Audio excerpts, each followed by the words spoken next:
Ja Leute, herzlich willkommen zu einem wunderschönen neuen Video auf diesem wunderschönen Kanal. Heute gibt es die Spieltagsvorschau vor dem Spiel gegen Elversberg. Es wird ein sehr, sehr interessantes Duell. Es wird der zweite gegen den 18. Es wird extremst interessant. Der FCM kann bis auf Platz 16 hochspringen, aktuell. Jetzt gerade wird noch gespielt und morgen wird auch noch gespielt. Deswegen kann sich da noch was ändern. In der Theorie könnte man sogar direkt auf dem 18. bleiben, trotz Sieg. Zuerst blicken wir aber auf den Gegner. Denn bei denen läuft es wieder mal unglaublich gut. Die Saison können sie es vielleicht sogar in den Aufstieg münzen. Ob das wirklich dem Verein gut tun würde, weiß man jetzt nicht. Muss man dann schauen. Aber ja, Elversberg spielt trotzdem bis dahin eine sehr, sehr gute Saison. Haben auch nicht ohne Grund 13 Punkte mehr als der FCM. Und damit gehen wir direkt rein. Zweiter Platz mit 16 Punkten sind sie. 5 Siege, ein Unentschieden und eine Niederlage gerade mal. Schlüsselspieler dabei sind Ebnu Talib, Stange und Pinkert meiner Meinung nach gewesen. Vor allem Stange, der zuletzt sehr, sehr stark war. Erwarte ich auch diesmal in der Startelf. Spielsystem ist das 4-2-3-1. Auch das spielen wir. Mal schauen, was da passiert. Verletzte und gesperrte Spieler sind Dragon und Pfeiffer. Sonst haben sie kaum Ausfälle. Da sieht das bei uns dann komplett anders aus, aber da werden wir dann auch noch gleich reinschauen. Ja. Sonst ist natürlich Elversberg, wie gesagt, top gestartet und damit können wir auch direkt auf die Startelf blicken. Denn hier haben wir Christoph im Tor, so wie immer eigentlich, Kaide, Leoncourt, Rohr und Guillemara in der Innenverteidigung. Wie gesagt, hier habe ich kaum was geändert. Condé, Poreba habe ich auch, Petkov und Conte. Und die einzige Änderung mit Stange für Zimmerschied. Mal gucken, ob das wirklich passiert.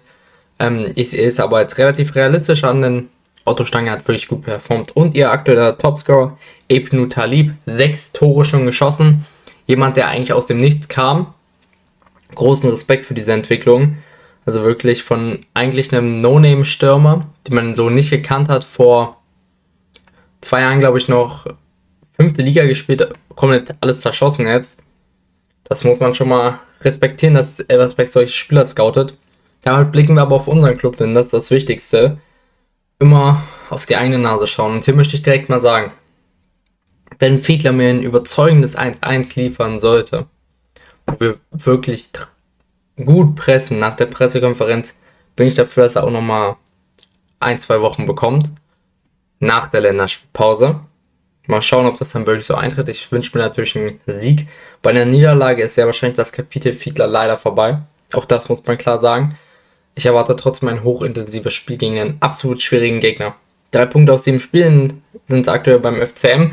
Ein Sieg, 6 Niederlagen. Schlüsselspieler dabei sind jetzt bei diesem Spiel meiner Meinung nach Mathisen, Ulrich und Unai Wu. Ich hoffe sehr, dass Unai Wu spielen wird. Das brauche ich ganz dringend. Spielsystem ist das 4-2-3-1, auch wie bei Elversberg. Verletzte, gesperrte Spieler sind aktuell sicher. Borkorn, Schall, Zukowski. Fragezeichen sind noch hinter Müller, Hoti, Ormström, Bars und Diawara. Bei Hoti nicht so sehr, also er wird sehr wahrscheinlich im Kader dabei sein können. Müller auch. Ormström, Bars und Diawara ist ein 50-50 aktuell. Auch das hat, glaube ich, Fiedler klar gesagt. Und damit kommen wir zur Startelf.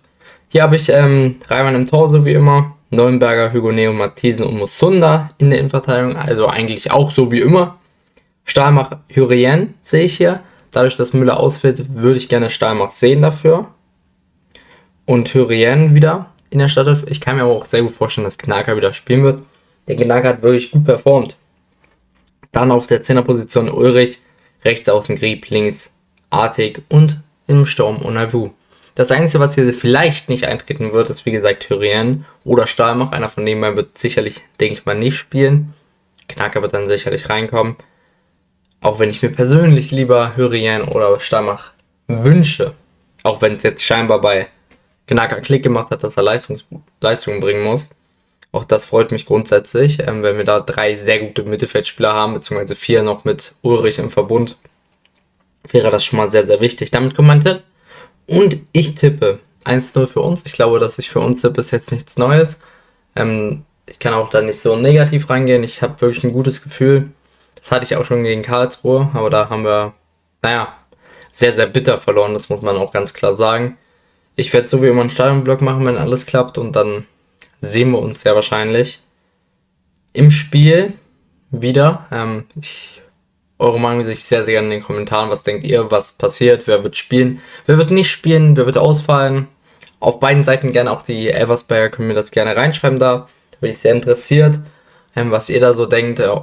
Und auch allgemein die ganzen Einschätzungen sind relativ ausgeglichen. Das wundert mich sehr stark, dass Elversberg nicht der klare Favorit ist.